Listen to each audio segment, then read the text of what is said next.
మిత్రులకు పెద్దలకు దర్శి ప్రజలందరికీ నా నమస్కారం. ముందుగా మన కూటమి ప్రభుత్వం ఇలాంటి ఒక రికార్డ్ స్థాయి విజయాన్ని సాధించారు. గెలిచిన అభ్యర్థులందరికీ శుభాకాంక్షలు. చంద్రబాబు నాయుడు గారు తెలుగుదేశం పార్టీని బలోపేతం చేయడానికి నన్ను దర్శి నియోజకవర్గానికి పంపించారు.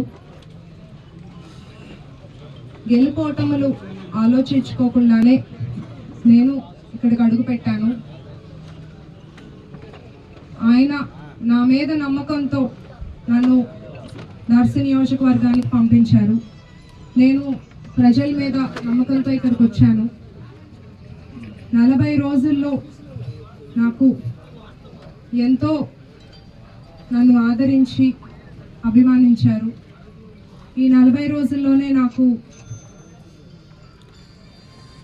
సుమారుగా 99,433 ఓట్లు పడ్డాయి. దగ్గర 1,00,000 ఓట్లు పడ్డాయి. అతి తక్కువ 2,400 ఓట్లతో ఓడిపోయాను. గెలుపోటములు అనేది సహజం. ఎంతమంది ఓట్లు వేశారనేది నేను ఎప్పుడు గుర్తుపెట్టుకుంటాను.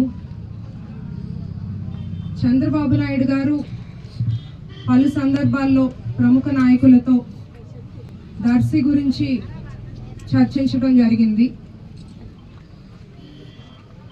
వైసీపీ 25,30,000తో గెలుస్తానన్న నియోజకవర్గాన్ని 40 రోజుల్లో టీడీపీ గెలుస్తుంది అనే స్థాయికి తీసుకొచ్చారు అని పలు సందర్భాల్లో ప్రముఖ నాయకులతో ఆయన చర్చించారు. ప్రముఖ నాయకులు మళ్ళీ నాకు ఫోన్ చేసి చంద్రబాబు నాయుడు గారు నేను ఒక ఉదాహరణగా చూపించారు అని నాకు తెలియజేశారు. అలా విన్నప్పుడు చాలా మంచిగా అనిపించింది. రాష్ట్ర స్థాయి గుర్తింపు వచ్చింది దర్శికి. నాకు మంచి గుర్తింపు పేరు వచ్చాయి. అది నేను నా గొప్పతనం అని ఎప్పుడు అనుకోను. మీరు నన్ను 40 రోజుల్లో ఆదరించారు కాబట్టే నాకు అంత మంచి పేరు గుర్తింపు వచ్చాయి. నేను చాలా సార్లు క్యాంపెయిన్లో ప్రచార భాగంలో చెప్పాను, ఏదో నేను ఇక్కడ మాటలు చెప్పి ఓట్లు అడిగి పదవి తీసుకొని పారిపోవడానికి రాలేదని ప్రజలందరికీ చెప్పాను. ఇప్పుడు చెప్తున్నాను, ఓడిపోయాక కూడా నేను దర్శిలోనే ఉంటాను. దర్శి ప్రజలకు అండగా ఉంటాను. ఎంతోమంది చాలా బాధపడుతున్నారు. అందరూ ధైర్యంగా ఉండండి.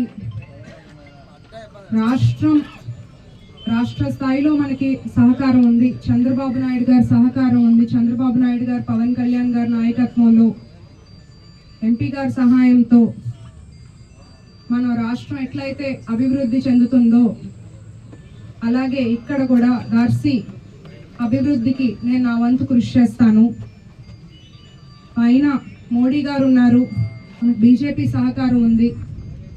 మోడీ గారిని డైరెక్ట్గా కలవలేకపోయినా మాకు బీజేపీ పూరంధేశ్వరి గారు సుపరిచితులు. కేంద్ర సహకారం ఉంది, రాష్ట్ర సహకారం ఉంది. నేను దర్శిలో మాట ఇచ్చినట్లుగానే అన్ని అభివృద్ధి కార్యక్రమాలు చేపడతాను. ప్రజలకు ఎప్పుడూ అండగా ఉంటాను. తెలుగుదేశం, జనసేన, బీజేపీ క్యాడర్ ఎంతో కష్టపడ్డారు.